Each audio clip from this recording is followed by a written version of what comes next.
小川老师，你这是要去走红毯吗？理想国，理想国的原版是希腊文，你这看的是中文版本再翻译成的英文版，中间间隔了2种语言，反而会对原文的理解造成偏差。我建议你还是老老实实的看中文版本，毕竟那些翻译专家都是很专业的。回去做饭喽。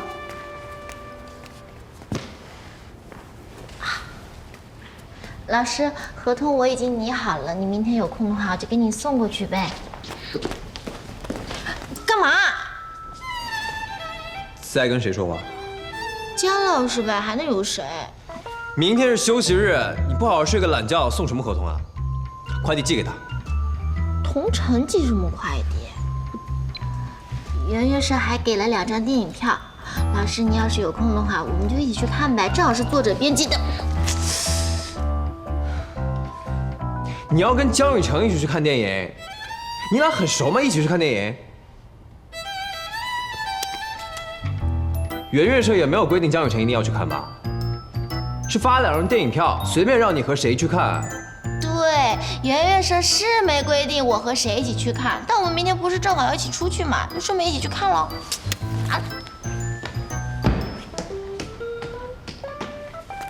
那你们打算去看什么电影？文字之城这部电影最近在重映，当然知道这部电影正在重映。你知道？怎么，还不允许我关注一下文艺传记电影啊？我也真打算去看。你也打算去看啊？所以啊，你就别跟姜雨成一起去看了。凡事讲究个先来后到，是我先说要看的，是我先站在你面前的，所以这2张电影票，难道不应该有张是我的吗？话也不能这么说吧。怎么就不能这么说了呀？明明就是同一个编辑，我不是你代作者呀。圆月社也没有指名道姓要把这张票给姜雨成，为什么就不能给我？你说的我都有点头晕了。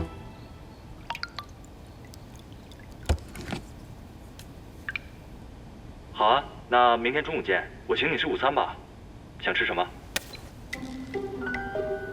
咱们今晚就去，出去吃饭看电影。别，不就是一张电影票吗？才38块钱而已。38块钱不是钱啊！38块钱也是钱，要不这样吧，你们俩去看，我不去了。2个作者组团去看这种电影，想干嘛？一边看一边吐槽现在的编辑有多么不靠谱啊！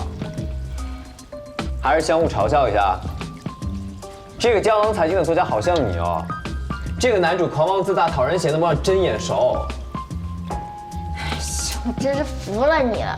要不这样吧，这2张免费的电影票，你跟姜老师1人1张，我自己自掏腰包买1张38块钱的电影票，坐你们俩中间，绝对不给他机会嘲笑你狂妄自大，也不给你机会嘲笑他江郎才尽，这样总行了吧？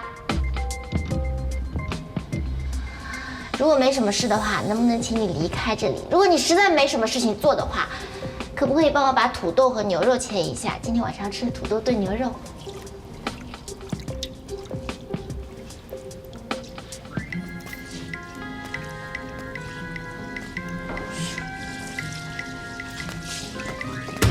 明天中午12点，我要吃披萨，让姜雨成请客。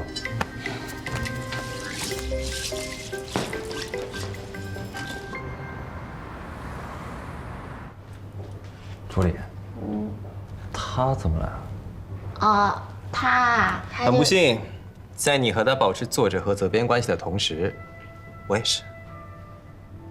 1份红酒牛腱披萨，保底加1份芝士，谢谢。今天干嘛穿成这样啊？这衣服你年轻个10岁才能穿得出门吧？你这件衣服我也没见过啊，昨天晚上现买的，顺丰加急送到的。不就是看个电影吗？你穿的跟花花公子封面似的，是怎么回事啊？我这叫尊重女性啊，谁像你似的，穿的好像奥斯卡走红毯一样。我那是穿什么都是红毯范儿，我也很没有办法，我也很无奈啊。那个我要吃鸡肉披萨。啊，不好意思啊，助理，跟某些人在一起呢，就容易得幼稚病，那就听他的，鸡肉披萨。加1分芝士。